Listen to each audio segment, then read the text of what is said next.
আপনি বলেছেন চেয়ার ছেড়ে দিতে রাজি। আমি আপনাকে বলছি চেয়ারটা ছেড়ে দেন। শুধু আমি নয়, এই মাটির মা আর মানুষ তারাও বলছে চেয়ারটা ছেড়ে দেন। কোনটা জরুরি, চেয়ার না বিচার? আরে আপনিই তো চেয়ার ছেড়ে রাস্তায় নেমে হেঁটে প্রতিবাদ করেছেন, বুঝিয়েছেন যে বিচারটা জরুরি, চেয়ারটা নয়। তাহলে আর চেয়ারের মায়ায় পড়ে থেকে কি লাভ?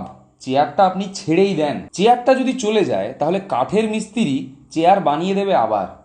কিন্তু বিচারটা একবার মিস হয়ে গেলে আর পাওয়া যাবে না বারবার।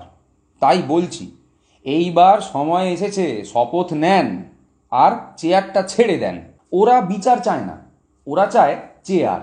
কিন্তু আপনি তো চেয়ার চান না, আপনি তো চান বিচার। ওরা বড় হাড় বজ্জাত, ওরা বড় হীন, আপনি তো মহান।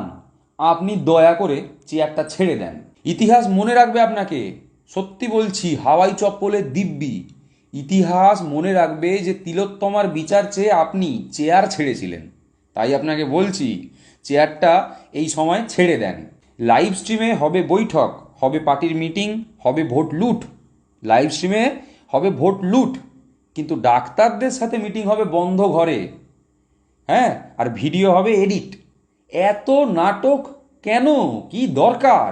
আমরা সবাই জানি আপনি কত মহান। তাই এবারে বলছি আবার, চেয়ারটা ছেড়ে দেন। আপনার রাজত্বে নির্ভয়া হয়েছে অভয়া, আর সেই অভয়া জেলে দিয়ে গেছে শত শত আগুন। সেই আগুনে যদি জ্বলে পুড়ে ছাই না হতে চান, এই সময় চেয়ারটা ছেড়ে দেন। নারীর শরীর মায়া মমতার, ক্ষমতার হাতে আটকে গেছে তার বিচার।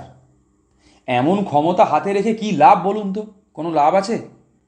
একটু মমতা আপনিও দেখান, চেয়ারটা আপনি ছেড়ে দেন। আমি জানি এ সব গিমিক, বস্তা পচা ট্রিক্স। চেয়ার আপনি ছাড়বেন না, পারলে দাবিয়ে দেবেন আন্দোলন, আন্দোলনকারীদের করবেন ফিনিশ। চেয়ার ছাড়ার ঢপ, ঢপের চপ কেন মারেন? বরং আসন্ন উৎসবে ফেভিকলের বিজ্ঞাপনে আপনার চেয়ারটা দিয়ে দেন।